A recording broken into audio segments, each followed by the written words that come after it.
What's up, people on the internet? My name is DAWgeek and I'm back with another health update.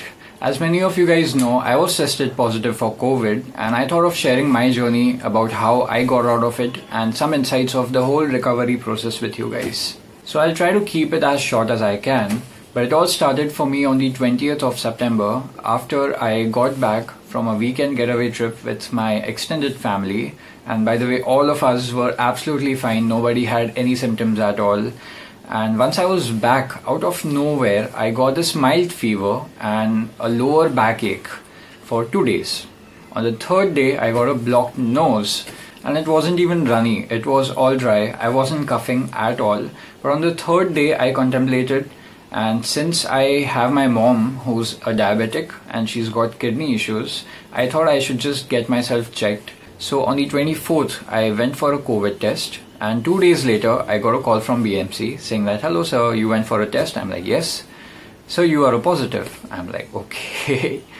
I honestly thought I would be a negative because that mild fever that I had disappeared. I had no body aches at all, and I was just left with a blocked nose. But still I was positive, and all those symptoms could be of any flu, any general viral fever that we usually get during weather changes. So yeah, now since I had tested positive, I think it was just better if my family also tested themselves. So on the 26th itself, I got both my parents tested for COVID, and ever since I had gotten back home, I had isolated myself. I had stopped having meals with them, and on the 27th evening, we got their results, and my mom and dad both were positive. I had isolated myself, but still, I guess I just passed it on to them. So they did test positive, but they had no symptoms whatsoever, nothing at all. And I had just a blocked nose. I could have easily stayed home and recovered, but especially with my mom's condition of diabetes and needing dialysis thrice a week, we had no option but to admit her. And we were looking for places where COVID patients can get dialysis done, and BKC was the only center that had some beds available with a dialysis unit separately made for dialysis patients.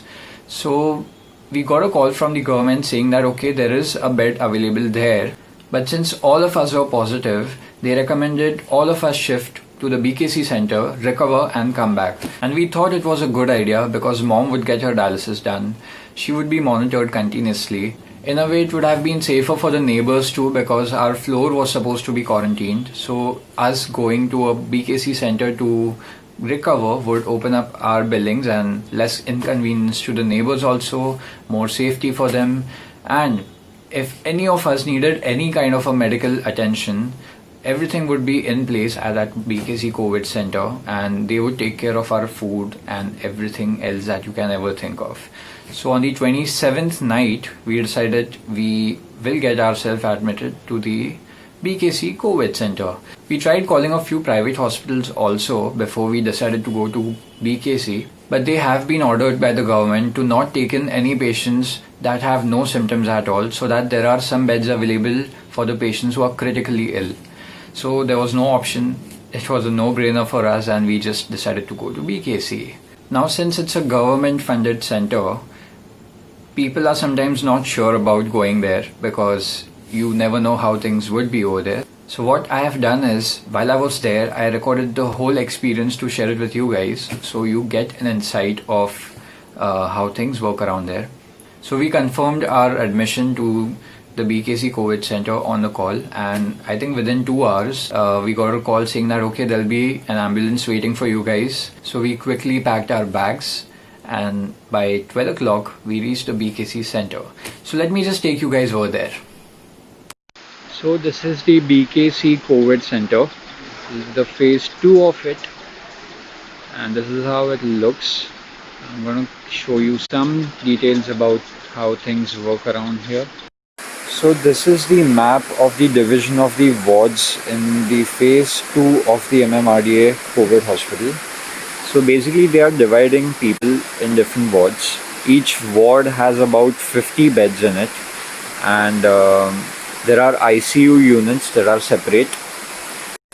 And this is the main lobby from where we enter, and there are these different X-ray rooms. There's a CRPRT room, and different waiting areas and path labs and different kind of things. So these are the rooms for X-ray. There's a CT scan module right here and some more X-ray equipment on this side. ECG rooms over here, and this is the main lobby where people come here and they wait till they are admitted. Now the way they divide people into ward is according to their symptoms. So the least symptomatic patients will be kept inside this ward, and this one will be empty, ready for new patients to be filled in with. And yeah, this is an example of an empty bed, and this is an example of a bed after a patient has arrived.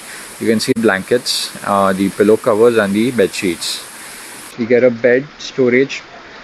There's a pillow, and the bed sheets and pillow covers with blankets are given. There's one charging point and a fan per patient. And as you can see, there are two washrooms, one there and one here. So two washrooms are shared between one whole ward of around 50 beds. And yep, it's pretty clean on the inside. I'm also quickly going to take you through the washrooms here so that you can see how clean they are. And it's actually really nice. It's pretty clean. It's got basic 3 basins. It's got one room. It's got international commode here. And then you can pee here. Your normal 2 more international commodes. And they've got shower rooms with an attached geyser in one of them. So you can have hot water any time of the day you want. And it's pretty clean, does the job. You can't expect much, but it's nice and livable. So this is a 6 a.m. scene here at this COVID center. The lights are full on because they need it if there is any kind of an emergency. Now this is one ward where there are patients with hardly any symptoms. This is where even I'm staying at. But there are more other wards which are more equipped, say with oxygen facilities for the patients who have trouble breathing.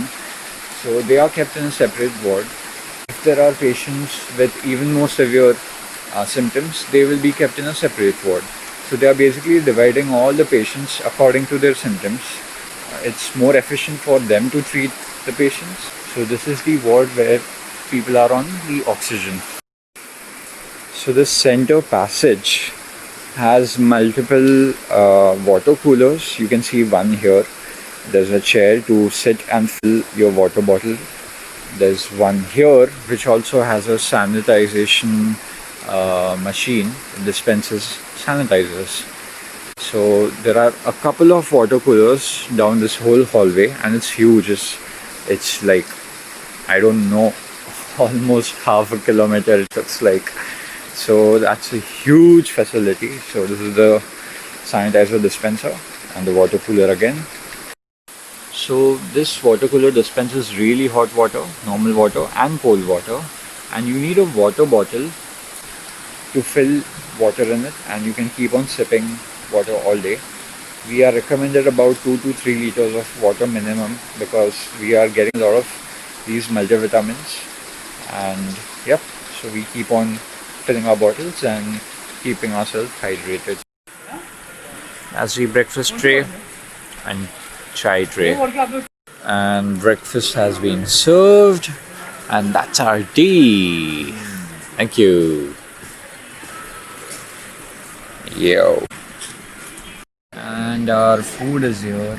It's been served like this. Thank you, sir. Thank you so much. Very well packed. So this is how they are serving the food. Very neatly packed. And there's roti in the foil and nicely packed sabji, rice with a spoon. Super neat, right? You like it? Clean, neat. Very clean. Better than That's my food here. So apart from these wards, there are more rooms. There is ICU, there is a dialysis unit, a state-of-the-art dialysis unit because my mom uses it.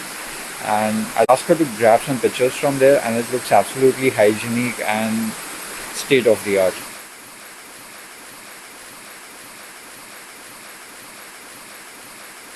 I have not seen the ICUs because there was no need for me to visit them, and we can't visit a lot of places apart from this common area over here. So, but the facilities are superb. Okay, so every morning we come here, they test our oxygen saturation and blood pressure, and it gets uploaded on this one dashboard that keeps a record of everyday values, and we can access it. And before they test us, safety. By the way, this doesn't just take our blood saturation and blood pressure, but every report that we have gotten, x-rays, ECGs, everything is uploaded on that dashboard, and you can actually share those reports with your doctors because you have the access to it from your dashboard.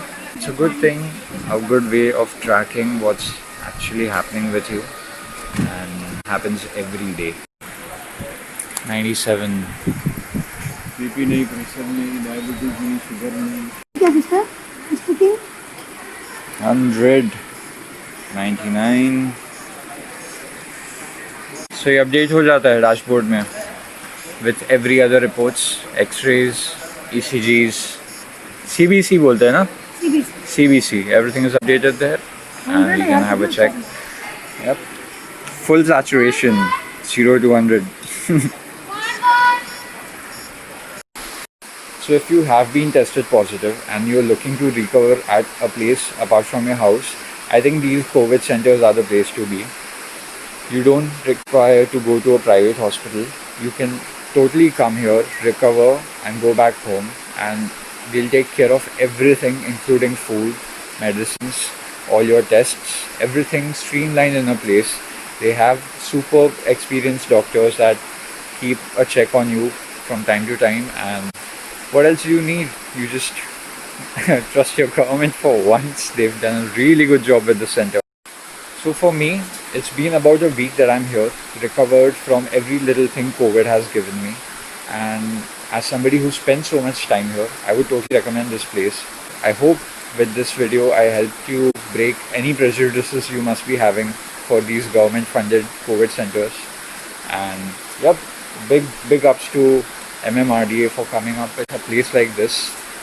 I think in a couple of days, 2-3 more days, I'll be given a discharge from here, and once I'm back home, I'm going to stay home, and I'm going to make sure that I'm all healthy and not putting others at a risk. I'll only step out after I'm COVID negative, and I think you should do that too. Don't be afraid of taking tests. The earlier you get detected, it's better for your own recovery. I did it on time. I had no symptoms, and my family tested positive. They had no symptoms. All of it because it was all done on time. So I hope you guys stay proactive when it comes to testing.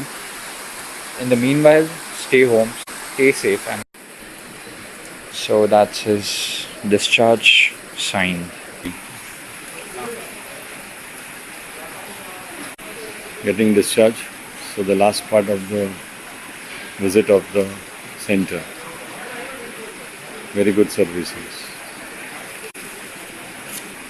We have no symptoms left to tackle anymore, so we have packed our things. All these things will go for a wash, and we are ready to go. Bye bye.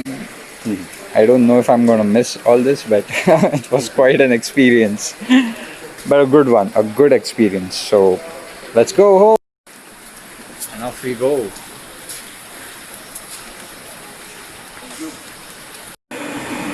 And we are looking at the outside world after good 8 days or something, 8 to 9 days. I've lost count. Yeah, let's go. What do you feel? We feel freedom. Thank you. Thank you. Thank you. Let's go. And we are out. So that was that. we had nothing to complain about. The facility was insane. The staff was nice, the doctors were nice, the food was good, and the place was clean. And basically, you shouldn't expect more. You just go there, recover, and come back home. Dad and I, we spent about 8 days over there, and we continued being at home and our quarantine over here for 2 weeks after we were discharged. They kept mom for a week more, and they made sure that she was sent only after her report came back negative, and her dialysis was happening there until then. So mom's also back home, and fortunately all of us are back home, all healthy. All our tests are clean, no inflammation happening in the body anymore. CRP tests are extremely normal. Antibodies tests, they usually happen after a month of your positive report, so that's still gonna happen for us. We were extremely fortunate that the infection was extremely mild for all three of us, and we are back home and safe. Since there were no major symptoms, we didn't even require any strong medicines such as Flu or any of the injections that they give to release your lungs from any infections. So I would say it was very fortunate. And apart from the multivitamins, zinc and vitamin C and vitamin D tablets, nothing was given to us. We still continue taking those medicines at home on our own, and those are just basically immunity boosters, so that's still happening for us. If you ask me about the side effects that I faced after the recovery phase, yes, I lost about 2.5 kilos of weight. I used to feel tired and fatigued for about 3 days of coming home, and that slowly faded away in about a week's time, and now I'm back in action. All of us are. So yep, the infection was real. It wasn't a false positive. So a person with similar symptoms could also recover at home. That's totally possible, but only if a doctor is supervising you. But being in a facility always helps, because if something goes wrong, you need to have everything around you to help you in that situation, and that's only possible if you are admitted to a hospital or you're in a COVID center. So yeah, you could recover at home, but only under a doctor's supervision, if there is a doctor who's gonna keep a tight check on you all the time. And yep, there were a lot of people supporting us from the outside while we were inside. They were so involved in everything that was happening with us. Our family outside that helped us get all the supplies that we needed. Some doctors in the family, special shout out to Neha Sampat. She was insane when it came to keeping a tight check on all three of us from the outside. So big shout out to her. All of you guys who showed concern, sent us messages, and just were there from the outside, mentally supporting us. Our neighbors, our family that sent us a lot of nice food once we were back home, and it just makes us feel so special and so loved. So thanks to each one of you for this. There are no words to describe how thankful we feel for all of it. So yep, and with my intent of making this video as interactive and as informative possible, I think it's become too long. So I'm just going to wrap it up by saying that it's not over yet. Even for us, we got to be even more careful, because now there are cases of COVID relapses that are harder than the first time when it hits you. So we still got to be safe and be very careful, be very mindful of our bodies and how it's reacting to things, and keep a tight check on everything, every little thing when it comes to your health. So yeah, don't be afraid of testing. Please test. Self-isolation sometimes doesn't work. Don't be afraid to go to these government centers to isolate yourself, to keep your own family safe. So yep, I hope all of this helps. And if you need to ask me anything about my experiences or any questions that you have about BKC COVID Center, feel free to drop in a message and I'll be happy to help. Until then, I wouldn't say stay home, but be very careful when you go out, because you cannot know when it's gonna hit you. And even when I try to backtrack it, I haven't been able to find my source of the infection hitting me. So it's there around you, you won't be able to see it. So be extremely careful. Keep washing your hands, keep wearing your masks. I did all of it, I still got it. But I guess we gotta live with it now. So, and I hope a very safe vaccine comes out as soon as it can. I'm praying that it doesn't happen to you or your family, but if it does, don't be afraid and you can fight this. So yeah, 2020 has been a tough year for a lot of us in a lot of ways, and I hope the rest of it doesn't feel as long as this 20-minute, 20-second long video of mine. But I hope that you liked what you saw, and stay tuned. I'm gonna be coming up with a lot more music, a lot more exciting updates. Until then, take care, and I'm gonna see you next time.